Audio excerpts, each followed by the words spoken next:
कछुआ pain point के लिए आज हम आए हैं धरना स्थल पर। जी, धरना स्थल है लंबे समय से उत्तराखंड के युवा नौकरियों में चल रही धांधली, पेपर लीक और लगातार रद्द हो रही परीक्षाओं को लेकर कई महीनों से सड़कों पर है। और इस पूरे प्रदर्शन, इस पूरे विरोध का जो एक चेहरा बने हैं वो है बॉबी पंवार। अगर आप उत्तराखंड से हैं और लगातार अखबारों और मीडिया पे नज़र बनाए हुए हैं, सोशल मीडिया पे नज़र बनाए हुए हैं, तो बॉबी पंवार के नाम से शायद आप वाकिफ़ हो, आप उनके बारे में जानते भी हो कि एक युवा किस तरह से इस पूरे आंदोलन का, खासकर बेरोजगारों को नौकरी का जो उनका मूलभूत हक है उसके लिए लंबे समय से संघर्ष कर रहा है। इसकी कीमत उन्हें जेल जाकर भी चुकानी पड़ी है। कई सारे सरकार ने उनके ऊपर मुकदमे भी डाले। हालांकि हाल ही में मुख्यमंत्री ने ऐलान किया था कि जो नौकरियों के लिए जो आंदोलन कर रहे थे छात्र, उन पे जो मुकदमे दायर किए गए हैं उन्हें वापस लिया जाएगा। हालांकि ये सरकारी फैसला है, कब तक अमल में लाया जाता है ये सरकार ही जाने। खैर, मेरे साथ अभी बॉबी पंवार है, हम धरना स्थल पर पहुंचे हैं। बॉबी पंवार से आज जानते हैं कि आखिर जब सरकार अपनी पीठ खुद थपथपा रही है कि हमने सख्त नकल विरोधी कानून लाकर परीक्षाओं में पेपर लीक और नकल और किसी भी तरह की धांधली की सारी जो आशंकाएं थी वो ख़त्म कर दी है। सरकार कह रही है कि हमने बड़े पैमाने पर जो परीक्षाओं की धांधली, पेपर लीक और नौकरियों के बेचने और ख़रीदने के उस पूरे गिरोह में शामिल थे लोग, उनकी बड़े पैमाने पर गिरफ्तारियां की है। पूरी कोशिश की है कि उन्हें जमानत ना मिले। और हाँ, इसके आंकड़े भी इसकी तस्दीक करते हैं। करीब 30 से अधिक लोगों को सरकार ने गिरफ्तार किया है और उन्हें जमानत भी आसानी से नहीं मिल रही है। जब किसी को जमानत मिलती है तो एसआईटी उसका विरोध करती है। पर इसके बाद भी आखिरकार क्यों ऐसी परिस्थितियां बनी हुई है कि सरकार जब एक तरफ दावा कर रही है कि इस तरह की कार्रवाई हो रही है, सरकार रोज़ गिना रही है, सरकार से जुड़े संगठन रोज़ गिना रहे हैं, फिर भी युवा जो है अभी भी धरने प्रदर्शन पर क्यों टिके हुए हैं, उसके लिए बातचीत करते हैं आज बॉबी पंवार से। बॉबी जी, स्वागत है आपका। बहुत बहुत धन्यवाद। अच्छा बॉबी जी, आप भी अखबारों में पढ़ रहे हैं, आपको भी लगातार आप देख रहे हैं कि कई बार सरकार के समर्थन में रैलियां भी निकल रही है। सरकार भी कह रही है कि हमसे जो हो सकता था हमने मैक्सिमम सब कुछ किया है।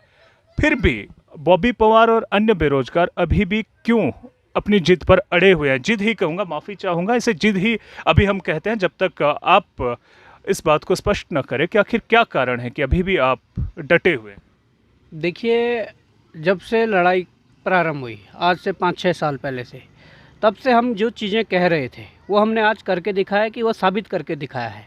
उस समय भी कुछ मीडिया के लोग उसे जिद कहते थे, सरकार के लोग उसे जिद कहते थे, प्रशासन में बैठे, सचिवालय में बैठे अधिकारी जिद कहते थे, परंतु हमारी जो जिद थी वो सही थी और हमने उसे साबित करके दिखाया कि ऐसा होता है। अब सरकार कह रही है कि खुद अपनी पीठ थपथपा रही है, अपने समर्थकों से अपनी आभार रैलियां निकलवा रही है। तो मैं तो ये कहना चाहूँगा, एक सरकार जो कोई अच्छा काम करती है तो हम तो तब उसे अच्छा काम मानेंगे जब जनता समर्थन में उतरे। जिसके लिए वो काम किया गया वो युवा समर्थन में उतरे। ऐसा तो कुछ देखने को नहीं मिला। आप तमाम मीडिया चैनलों से उठाकर देख लीजिए कि किस प्रकार से यहाँ पर जो आभार रैलियाँ निकाली गई, खुद बीजेपी के वो पार्ट है, युवा मोर्चा हो, एबीपी हो, तमाम संगठन जो है, उसके बाद जब उन्हें भीड़ नहीं जुटा पाए तो स्कूलों से आदेश निकलवा दिए, प्रिंसिपलों से कहकर कि बच्चों को शामिल किया जाए। तो किस हद तक गिरोगे? देखिए, और आप कह रहे हैं कि सरकार ने सब कुछ कर दिया। क्या कर दिया? सरकार से नकल रोधी कानून जिसके लेकर पीठ थपथपा रही है, वो तो युवाओं ने डंडे खाए, युवाओं ने अपने सर फुड़वाए, युवाओं का खून बहा, उसके बाद आनन फानन में नकल रोधी कानून ले आए। पर नकल रोधी कानून के बिंदु नंबर 11 के क्लॉज 2 में क्या है? वो तो साफ साफ दर्शाता है कि आवाज़ दबाने के लिए नकल रोधी कानून लाया है। जिस नकल रोधी कानून से माफिया तंत्र पर नकल कसनी चाहिए थी, माफिया तंत्र को डर होना चाहिए था, आज उस नकल रोधी कानून का डर उस छात्र को है जिस छात्र के पेपर में गड़बड़ी हुई हो, जिस छात्र के पेपर में सील टूटी हुई हो, जिस छात्र के पेपर में कोई और गड़बड़ी हुई हो, वो अपनी बात को रख नहीं सकता। आज उसे वो डर है। क्योंकि दुर्भाग्य उत्तराखंड का ये है कि नकल रोधी कानून आता है और पहला ही मुकदमा एक छात्र के खिलाफ होता है, जबकि वो छात्र कहता है कि उसके जो सील है वो टूटी हुई थी और वास्तव में टूटी हुई थी, उसके प्रमाण हैं। तो सरकार क्यों पीठ थपथपा रही है और सरकार क्यों ये बोल रही है हमने सारी मांगें मान ली है? उसके बाद जब हम ये कह रहे हैं कि जो भ्रष्टाचार वो बड़े लेवल का है, पहले यूकेएसएससी का मामला खुला, तमाम गिरफ्तारियाँ हुई, तमाम चीज़ें सामने आई, तमाम सफ़ेद पोशों के भी नाम सामने आए। यूकेपीएससी खुला, वहाँ के तमाम अधिकारियों के, तमाम सफ़ेद पोशों के नाम आ रहे हैं, तो वहाँ पर भी कार्रवाई चल रही है। यूबीटीआर का खुल रहा, वहाँ पर भी धांधली है, और अनेक मामलों में जो और भी मामले खुले हैं, विधानसभा भर्ती घोटाला, और सब में धांधली है। तो क्यों ना जो राज्य की जो जांच एजेंसियां हैं उनसे जांच को ट्रांसफ़र करके सीबीआई को दिया जाए। क्यों, हमारी गलत मांग है? अगर सरकार ये कह दें कि हमारी गलत मांग है तो हम ठीक है, मान जाएंगे। और जिस प्रकार से प्रदेश के मुख्यमंत्री, युवा मुख्यमंत्री, यहाँ के छात्रों और यहाँ के अभिभावकों को भ्रमित कर रहे हैं कि अगर सीबीआई आएगी तो 7-8 साल लग जाएंगे। अरे क्यों लग जाएंगे? आप तो सीबीआई पर प्रश्न चिन्ह खड़ा कर रहे हैं कि सीबीआई जो काम करेगी वो 7-8 साल लगाएगी। नंबर एक बात। दूसरी बात ये है कि हमारे पड़ोसी राज्य हिमाचल में भी तो सीबीआई हुई है। अभी चुनाव से पहले एक परीक्षा लीक हुई थी पुलिस कांस्टेबल की, उसमें जैसे ही गवर्नमेंट चेंज हुई, गवर्नमेंट ने तुरंत संस्तुति सीबीआई को भेजी और सीबीआई आई, सीबीआई ने अपना काम करा। उसी मामले से जुड़े हुए मैटर में देश भर के तमाम राज्यों में छापेमारी हुई, उत्तराखंड के भी हरिद्वार और देहरादून में छापेमारी हुई, तमाम गिरफ्तारियां हुई, और सीबीआई ने मैटर समझा और उस पर जांच करी, और वहाँ के मुख्यमंत्री ने पूरे आयोग को भंग कर कर वहाँ पर नया स्टाफ भर के नई प्रक्रिया भी शुरू कर दी, और सीबीआई जांच है वो भी चल रही है। तो क्यों ना प्रदेश की बेहतरी के लिए, इस भ्रष्टाचार को रोकने के लिए, जहाँ पर आप देख रहे हो बड़े नेताओं के या सफ़ेद पोशों के जब नाम आते हैं, ये 22 वर्षों का इतिहास में बता रहा हूँ, जब भी कोई मामला होता है, जब भी बड़े सफ़ेद पोशों का या बड़े अधिकारियों का इन्वॉल्वमेंट पाया जाता है तो जांच ठप पड़ जाती है, और हुआ है। आज अगर हम कह रहे हैं, हमने तो ये कहा था नकलचियों के नाम जारी करो, बड़े मुश्किल से हमने जब लाठियां खाई, हमारे खून बह गए, जेल गए, तब जाके नकलचियों के नाम जारी कर रहे हैं। वो भी किस आधार पे? केवल नाम लिख रहे हैं, जैसे मयंक डाल दिया, शुभम डाल दिया, मुकेश डाल दिया, किसको पता कौन है? अगर आपको पारदर्शिता रखनी है तो नकलचियों के नाम, फादर नेम, डिस्ट्रिक्ट पूरे पत्ते के साथ डालिए। और वो पूरे पत्ते के साथ इसलिए नहीं डाल रहे हैं, मैं बताता हूँ आपको सबसे बड़ा कारण क्या है। सबसे बड़ा कारण क्या है? अगर पूरे पत्ते के साथ फादर नेम के साथ नेम डाल दिए, आधे से अधिक 60 से 70% लोग ऐसे हैं, ऐसे नकलची हैं जो इनके भाजपा नेताओं के घर से ताल्लुक़ रखते हैं, सब खुल जाएगा। तो इसलिए नहीं डाल रहे हैं, और कह रहे हैं कि उनके जान को खतरा है। उनकी जान को क्या खतरा है जिन्होंने पेपर लाखों करोड़ों में ख़रीदा है? हमारी जान को खतरा नहीं है जो इन तानाशाही के खिलाफ लड़ रहा है, भ्रष्टाचार के खिलाफ लड़ रहे हैं। तो ये सारी तमाम बातें हैं। मुख्यमंत्री जी अपनी पीठ थपथपाएं, उससे हमें कोई परहेज़ नहीं है। आपके पास सारा तंत्र है, आपके पास पूरा मीडिया है, आप उसको किस प्रकार से हैंडल कर रहे हो वो आपका वो है। पर हमारा जो कर्तव्य है, हमारी जो जिम्मेदारी है, उस जिम्मेदारी का निर्वहन करते हुए हम इस लड़ाई को आगे जारी रखे हुए हैं, क्योंकि सीबीआई जांच जब तक हो नहीं जाती है। और तमाम और मांगे हैं। मुख्यमंत्री तो ठीक है, अगर आप प्रदेश के मुखिया हो तो आपके हाथ में तो सारी चीज़ें हैं। आपने क्यों, जब पीसीएस परीक्षा पर आवाज़ उठी कि प्री में उसके जो पेपर था उसमें सील नहीं थी, और नहीं थी, वास्तविकता है, सबके पास प्रमाण है। उसके बाद जब पीसीएस परीक्षा का मामला कोर्ट में लंबित था तो नियमावली में ये लिखा हुआ कि जब भी कोई बात कोर्ट में लंबित हो तो उसकी जो ओएमआर वगैरह है, जो उससे रिलेटिव जो चीज़ें हैं, जो परीक्षा से रिलेटिव चीज़ें, उसको नष्ट नहीं किया जाएगा। पर आयोग ने उनकी ओएमआर वगैरह जला दी।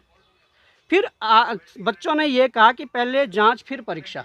तो आप क्यों उस पर अड़े रहे कि नहीं परीक्षा करवा दो? किसका दबाव था? क्या माफियाओं का दबाव था?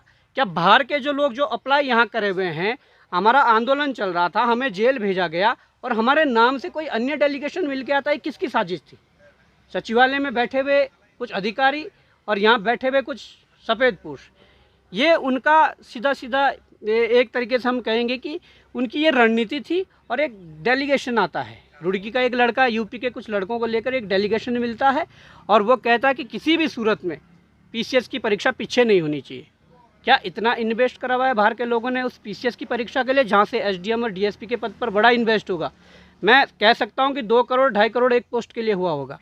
तो ये चल क्या रहा है? उसके बाद जब बच्चों ने कहा कि पुलिस में धांधली हुई है, क्योंकि एजेई की जब परीक्षा करवाई थी उसका क्वेश्चन बैंक बाहर था। उसके बाद दिसंबर 2022 में 18 दिसंबर 2022 को पुलिस भर्ती करवाई गई, और जनवरी 2023 में 8 जनवरी को पटवारी परीक्षा कराई गई। तो जनवरी वाला क्वेश्चन बैंक भी बाहर था, और दिसंबर से पहले जो एजेई का करवाया गया उसका क्वेश्चन बैंक बाहर था। बीच में पुलिस का क्वेश्चन बैंक कैसे बाहर नहीं था? वो कैसे बच गया? वही कर्मचारी अंदर थे जिन्होंने धांधली करवाई, उस समय भी वही थे।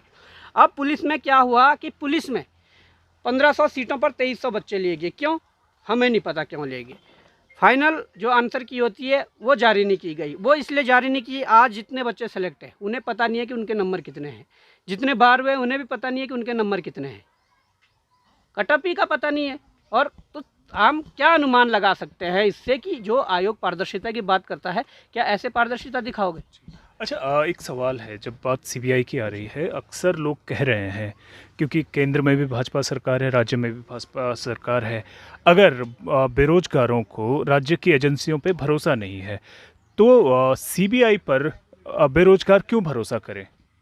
क्योंकि दोनों जगह केंद्र और राज्य में सरकार भाजपा की है, और सीबीआई पर हमेशा आरोप भी लगते रहे हैं कि वो केंद्र सरकार के हिसाब से जो है वो काम करती है।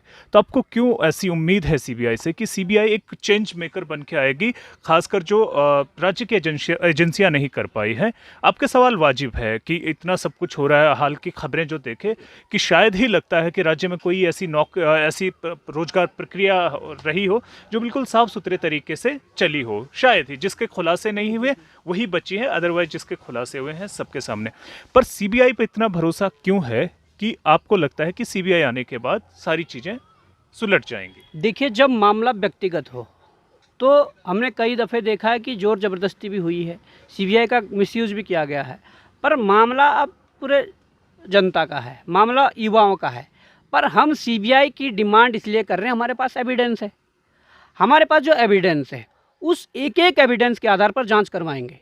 हमारे पास कोई एविडेंस है, उस आधार पर जांच करवाएंगे। उसके अनुरूप यदि सीबीआई रिजल्ट नहीं देती है तो सीबीआई पे भी प्रश्न चिन्ह खड़े होंगे।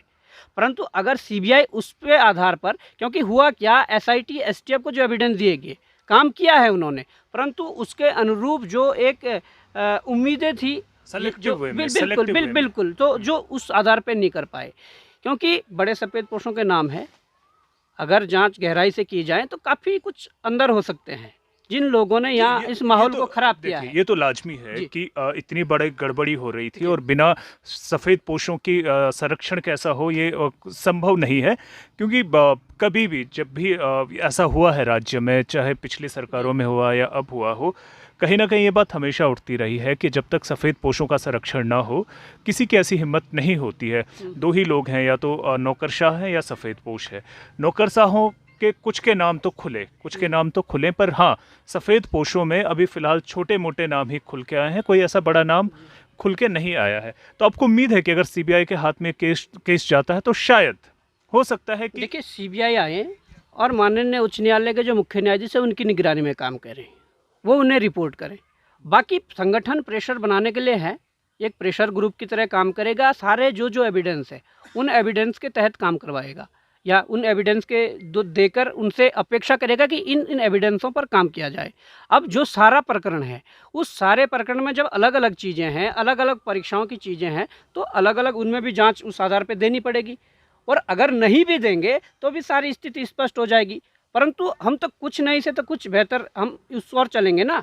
एसआईटी और एसटीएफ ने अब अगर शुरू में काम किया है, उसके बाद अब कुछ लगाम जो लगा है, मतलब चीज़ें नहीं निकल पा रही है, तो उसके बाद तो सीबीआई तक गए हैं।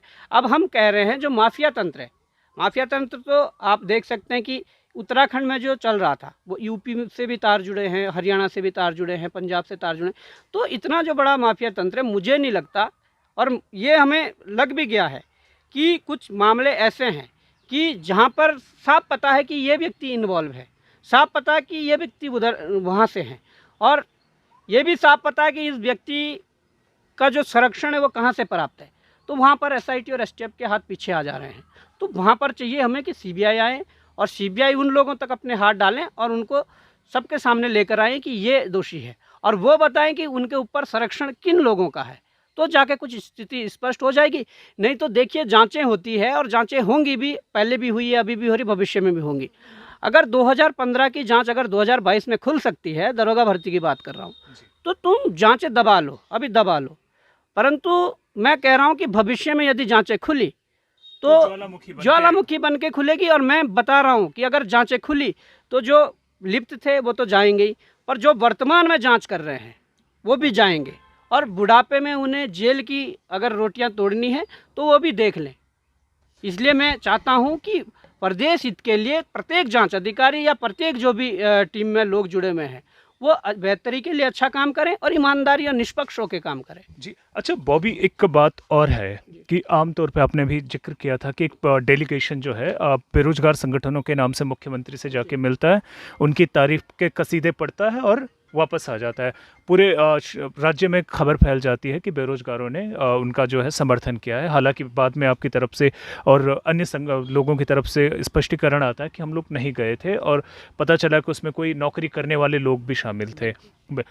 अब वापस आते हैं इस पे ही कि हाल ही में सरकार ने कहा कि चलिए यूके ट्रिपल एससी पे विवाद हो रहा है तो हम यूके पीसीएस को सारे वो देते हैं, पीएससी को सारे भर्ती के प्रक्रियाएं देती है। उत्तराखंड लोक सेवा आयोग ने जोर शोर से एक कैलेंडर भी जारी किया कि हर महीने ये परीक्षाएं होंगी। जो 18 परीक्षाओं का उन्हें जिम्मेदारी दी गई थी कि जनवरी में इस तिथि को ये परीक्षा का विज्ञापन जारी होगा, फरवरी को इस परीक्षा का विज्ञापन जारी होगा।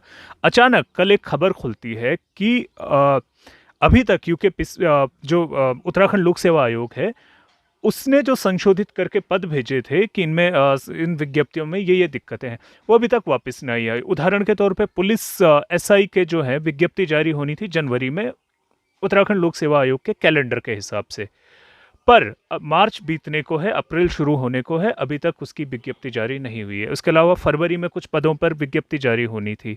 तो सरकार ने तो एक तरफ दावा किया कि हम लोगों ने पारदर्शिता, ट्रांसपेरेंसी और स्पीड अप करने के लिए उत्तराखंड लोक सेवा आयोग को पद दे दिए, और उत्तराखंड लोक सेवा आयोग कह रहा है कि स्थिति जस की तस बनी हुई है। हालांकि उत्तराखंड लोक सेवा आयोग अभी हाल ही में विवादों में भी आया, चाहे पेपर की सील टूटी हुई मिली हो या फिर उनके ही कुछ कर्मचारी जो थे पेपर लीक में शामिल थे। तो अब आप इसे किस तरह से देख रहे हैं? देखिए, आप किस कार्यशैली और किस गति की बात कर रहे हो।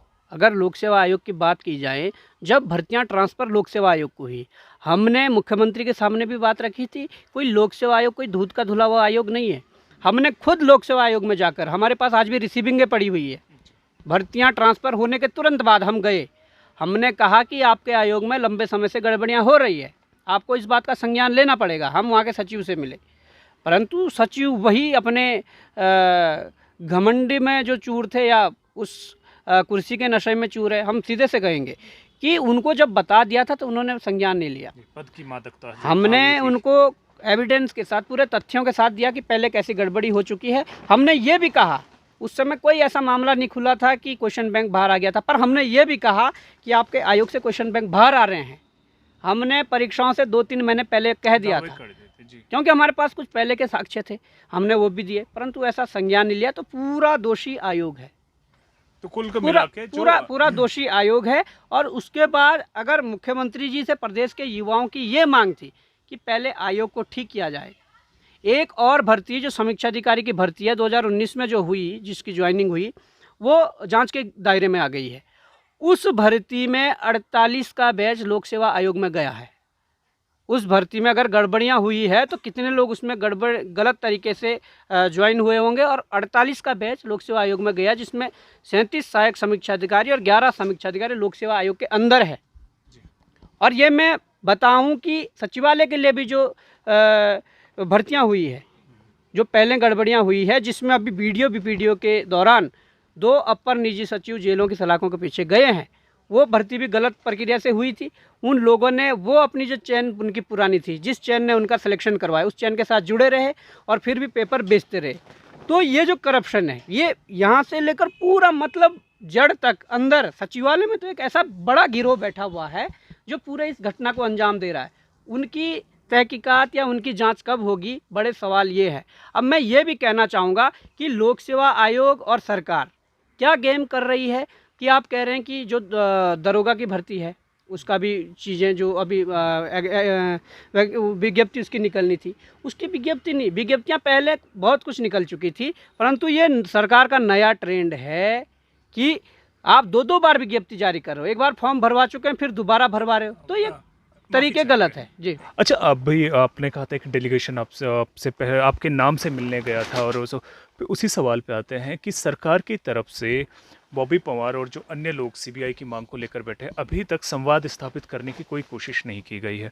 संभव है आप लोगों ने कोशिश की होगी पर नहीं, तो आप इसे मुख्यमंत्री क्या देखते हैं सरकार की तरफ से कि आप लोग इतने लंबे समय से आंदोलनरत है, प्रदेश के करीब 8 लाख बेरोजगार जो युवा हैं उनका प्रतिनिधित्व कर रहे हैं, उनकी मांगों को लेकर इतने लंबे समय से खुद को खपा रहे हैं। अपने ऊपर आपने मुकदमे भी सरकार ने आपके ऊपर डाले हैं, आपने कुछ दिन जेल में भी गुजारे हैं। और 8 लाख बेरोजगार युवाओं की जब हम बात कर रहे हैं तो सरकार का ये रवैया कि वो आपसे संवाद स्थापित करेंगे ही नहीं, तो इसे किस तरह से देखते हैं? देखिए, हमारे तो संवाद के लिए दरवाजे हमेशा जो है खुले हैं। अगर कोई संवाद करने आता है, संवाद से निष्कर्ष भी निकलते हैं और कई बार निकले भी हैं। परंतु सरकार को यदि ये लगता है कि इन्हें इग्नोर करके फ़ायदा है, इनकी जो मांगे हैं हमारे पास उनके जवाब नहीं है, तो निश्चित रूप से सरकार वार्ता करने से डर रही है। हम तो साफ स्पष्ट शब्दों में कह दें, हमारी जो मांगे हैं। आपको ये डर लग रहा है या सरकार का अहंकार लग रहा है? नहीं, देखिए, सरकार का डर है, सरकार का अहंकार है, वो तो उनके मन में जो है वो है। अब हम अलग अलग नज़रिए से तो देखेंगे, हम कुछ अलग नज़रिए से देखेंगे, हमारा साथी कोई दूसरे नज़रिए से देखेंगे। कोई कहेंगे कि प्रचंड बहुमत की सरकार है, डबल इंजन की सरकार है, अहंकार में है, उन्हें बताएंगे समय आने पे। कोई कह रहा है कि सरकार का डर है कि इनके पास हमारे सवालों के जवाब नहीं है, और वास्तव में जवाब भी नहीं है। जितने सवाल हमारे हैं उन सवालों के जवाब कहाँ हैं? जितनी परीक्षाओं में प्रश्न चिन्ह खड़े हुए हैं उन सवालों के जवाब दे दें। कुछ हमारी मांगे हैं, उन मांगों को मान लें, हम घर बैठ जाएंगे। हमें शौक़ नहीं है ऐसे। पूरी ठंड यहाँ पर काटी है, पूरी गर्मी आप देख रहे हैं, कितने बगल में नाला बह रहा है, इतने मच्छर यहाँ पर है, इतने विपरीत परिस्थितियों में मतलब हम जीवन यापन कर रहे हैं, संघर्ष कर रहे हैं। तो हमारे लिए भी क्या, हम तो घर में रहकर अच्छा कर सकते हैं, परंतु हमारी ये मजबूरी है कि सरकार यदि नहीं सुन रही है तो हम भी कोई ऐसे नहीं है कि हम उठ के घर चले जाएंगे। हम संघर्ष करने वाले व्यक्ति, और बचपन से हमने संघर्ष किया है, तो हम संघर्ष करेंगे जब तक अपनी मांगों को नहीं मनवा लेते। और अब जब गंदगी इतनी है, सिस्टम इतना ख़राब हो चुका है, तो अब सिस्टम को ठीक करने के लिए यह लड़ाई शुरू हो चुकी है। अब कहाँ तक ये लड़ाई जाती है, हम तो कोशिश ही कर सकते हैं। चलिए, उम्मीद है लड़ाई जल्दी ख़त्म हो, सरकार भी अपना अहम तोड़े और वार्ता करे, क्योंकि बिना संवाद स्थापित किए इस समस्या का समाधान निकलना संभव नहीं है। क्योंकि यहाँ सवाल 8 लाख उन बेरोजगार युवाओं का है जो लंबे समय से नौकरियों के लिए इंतज़ार कर रहे हैं, खप रहे हैं उन छोटे छोटे कमरों में। आप देख सकते हैं यहाँ पर बॉबी पवार और उनके साथी भी, गर्मी बढ़ गई है। शुक्र है कि इन दिनों बारिश हुई है तो थोड़ी सी कम है गर्मी। आप देख सकते हैं इस प्लास्टिक के तिरपाल के नीचे, इस उमस भरे माहौल में ये लोग रह रहे हैं, तो संभव सी बात है कि कोई शौकिया नहीं रहता है। मैं अपने साथी कैमरामैन साथी से करूंगा कि आपके पीछे बड़ी रोचक चीज़ें हैं, ABCD लिखी हुई है बोर्ड पे, ये क्या कोई विरोध करने का तरीका है या क्या है ये? इसके बारे में थोड़ा सा कुछ बताएंगे। बड़ा अजीब सा। ये बगल में मलिन बस्ती के जो बच्चे रहते हैं, हमारे कुछ जो साथी हैं, वो उनको बुलाकर यहाँ पर कक्षाएं देते हैं, उनको ABCD सिखाते हैं, OA सिखाते हैं, वो काउंटिंग सिखाते हैं, है ना, पहाड़े सिखाते हैं। तो वो बीच बीच में करते रहते हैं। तो कहीं ना कहीं इन बच्चों के जो शिक्षा का जो वो है, उसको सुधारने के लिए हमारे लोग साथ में काम कर रहे हैं। चलिए, बहुत रोचक है कि एक और जहां आप अपनी आवाज़ बुलंद किए हुए हैं नौकरियों में, साफ सुथरा जो आप कह रहे थे अभी की जो गंदगी जमी है उसे हटाया जाए, साथ ही साथ आप इसका समय का सदुपयोग भी इस तरह से कर रहे हैं। इसके लिए आपको हार्दिक बधाइयाँ, और उम्मीद करते हैं कि सरकार आप लोगों से संवाद स्थापित करे। बात चाहे CBI की हो, बात चाहे परीक्षाओं में और ट्रांसपेरेंसी लाने की हो, बात चाहे और आरोपियों को ढूंढ कर निकालने की हो, सरकार वो करे ताकि आपको यहाँ पर रहने की ज़रूरत ना पड़े। आप लोग भी अपने बेहतर जो आप ज़िंदगी जी सकते हैं उसके हिसाब से चले। बहुत बहुत धन्यवाद, आप पेन पॉइंट से जुड़े, बहुत धन्यवाद। काफ़ी दिनों से जो है बॉबी अपने दोस्तों के साथ यहाँ डटे हुए हैं। पूरी, जैसे बता रहे थे कि पूरी सर्दियाँ उन्होंने यहाँ काटी, और देहरादून की सर्दियाँ आप समझ सकते हैं। और अब जब गर्मियाँ दस्तक दे चुकी है तो भी वो यहाँ पर डटे हुए हैं। बगल में एक गंदा नाला बहता है, मच्छर और मक्खियों से परेशान है, पर बॉबी और उनके साथियों का ये जज्बा ही है जो लगातार वो डटे हुए हैं। आप देख सकते हैं किस तरह की विषम परिस्थितियों में ये रह रहे हैं, और यहाँ पे इनके खाने की व्यवस्था जो खुद ही बनाते हैं, उन्होंने सारा सामान जुटा रखा है। और एक देख सकते हैं कि किस तरह का संघर्ष है ये। इस संघर्ष के नतीजे जो है वो पॉजिटिव निकले। इस संघर्ष के नतीजे जो हैं वो युवाओं के, उन जो युवा हैं, 8 लाख युवा बेरोजगार जो नौकरियों का इंतज़ार कर रहे हैं, उनके लिए एक रोशनी की किरण बने इनका संघर्ष। ये उम्मीद हम कर सकते हैं। और सरकार से भी निवेदन है, अगर माननीय मुख्यमंत्री जी हमें सुन रहे हैं तो उनसे भी निवेदन है कि अगर ये युवा 30 वर्ष से कम उम्र के युवा अगर इतनी विषम परिस्थितियों में रह रहे हैं, अपना घर बार छोड़ के, जिन्होंने पूरी सर्दियां गुजार दी है, अगर वो यहाँ पर इस बदबदाते नाले के बगल में दिन और रात डटे हुए हैं, तो ये ना तो कोई उनका शौक़ है, ना ही वो कोई राजनीति कर रहे हैं। वो उन बुनियादी मुद्दों की बात कर रहे हैं जो एक युवा, जो हर प्रदेश का हर बेरोजगार युवा जो है वो चाहता है। आप देख सकते हैं बगल में ये नाला बह रहा है, यहाँ बॉबी अपने साथियों के साथ डटे हुए हैं। तो मुख्यमंत्री जी से भी अनुरोध है, अगर आप हमारी ये खबर देख रहे हैं, आप अपना जो अहम है या फिर आप जो भी कहिए, जो आपके सलाहकार हैं, जो आप तक सच्चाई नहीं पहुंचा रहे हैं, आप इस सच्चाई को खुद महसूस कीजिए। वार्ता करने में, संवाद स्थापित करने में कोई बुराई नहीं है। अगर दोनों पक्षों में संवाद स्थापित हो तो हो सकता है कि इसका कुछ परिणाम निकले और बॉबी पंवार और उनके साथियों को जो इस तरह से डटे हैं, ये कोई शौकिया नहीं डटे हुए हैं, ये भी अपने घर जाएं और बाकी जो परीक्षाओं की प्रक्रियाएं हैं वो भी जो है वो शांतिपूर्ण तरीके से संपन्न हो, बेरोजगार युवाओं को नौकरी मिले और आप लोग दावा कर सके कि हाँ, डबल इंजन की सरकार में विकास और नौकरियों के देने की गति भी डबल है। मैं पंकज पेन पॉइंट के लिए, धन्यवाद।